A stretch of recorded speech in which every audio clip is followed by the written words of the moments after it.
Hello বন্ধুরা, welcome back to Nasima's cooking recipe. আজ আবারও চলে এলাম নতুন আরেকটি রেসিপি নিয়ে আপনাদের সামনে। আজকে দেখাবো খুবই সহজ একটি রেসিপি, জিরা রাইস। বাড়িতে থাকা যে কোনো চালের ভাত দিয়েই আপনি এটা তৈরি করে নিতে পারবেন খুবই সহজে। তাহলে চলুন রেসিপিটি একবার দেখে নিন। আমি এখানে ভাত বসিয়ে দিয়েছি। পুরো রেসিপিটি এখানে আমি দেখাচ্ছি না, আপনারা অবশ্যই রান্না করতে জানেন সবাই। যদি কারোর ঝরঝরে ভাত রান্না করতে কোনো অসুবিধে থেকে থাকে তাহলে আমার চ্যানেলে আমি এর আগে একটি ভাত রান্না করার রেসিপি দেখিয়েছি, অবশ্যই আপনারা একবার ওই রেসিপিটি দেখে নিতে পারেন। তো এখানে আমি ভাতটা রান্না করে নিচ্ছি। ভাতটা আমার মোটামুটি হয়ে এসেছে। এখন এখানে আমি দিয়ে দেব লবণ। যে কোনো ফ্রাইড রাইস বা জিরা রাইস বা বিরিয়ানি যে কোনো রান্নার ক্ষেত্রে কিন্তু ভাতে অবশ্যই আপনারা পরিমাণ মতো লবণটা আগে দিয়ে দেবেন। আমি লবণটা দিয়ে ভাতটাকে এখন ছেঁকে তুলে নেব। ভাতটাকে ছেঁকে অবশ্যই কোনো বড় জায়গার উপরে ছড়িয়ে দেবেন।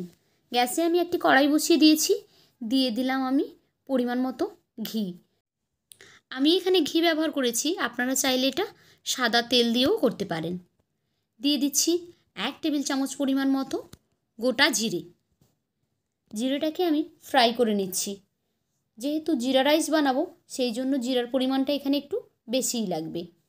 জিরাটা একটু ফ্রাই করা হয়ে গেলে দিয়ে দিলাম অল্প একটু কাঁচা লঙ্কা কুচি। যে যেমন ঝাল খেতে পছন্দ করেন সেই অনুযায়ী আপনারা কাঁচা লঙ্কাটা দিয়ে নেবেন।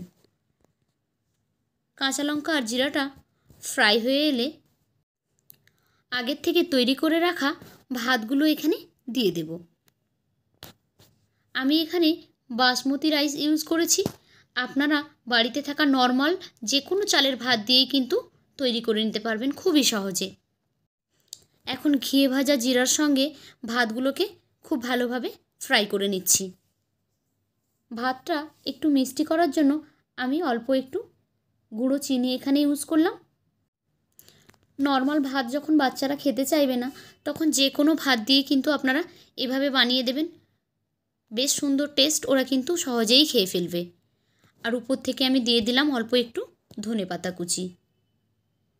দিয়ে নাড়াচাড়া করে নিলেই রেডি হয়ে গেল আমাদের জিরা রাইস। তো কেমন লাগলো বন্ধুরা আমার আজকের এই রেসিপি আমাকে জানাবেন। আর যদি ভালো লেগে থাকে তাহলে একটা লাইক করে দেবেন। আর যারা আমার চ্যানেলে ভিডিওটি প্রথমবার দেখছেন তাদের কাছে অনুরোধ করছি চ্যানেলটিকে সাবস্ক্রাইব করে বেল আইকনে ক্লিক করে নোটিফিকেশন অন করে দেবেন। তাহলে নতুন ভিডিও আপলোড করলেই সেই ভিডিওর সঙ্গে সঙ্গে পৌঁছে যাবে আপনাদের ফোনে। তাহলে আজকের মতো বিদায় নিচ্ছি, আবারও ফিরে আসবো অন্য কোনো দিন অন্য কোনো নতুন একটি রেসিপি নিয়ে। ততক্ষণ সবাই ভালো থাকুন, সুস্থ থাকুন। Bye bye.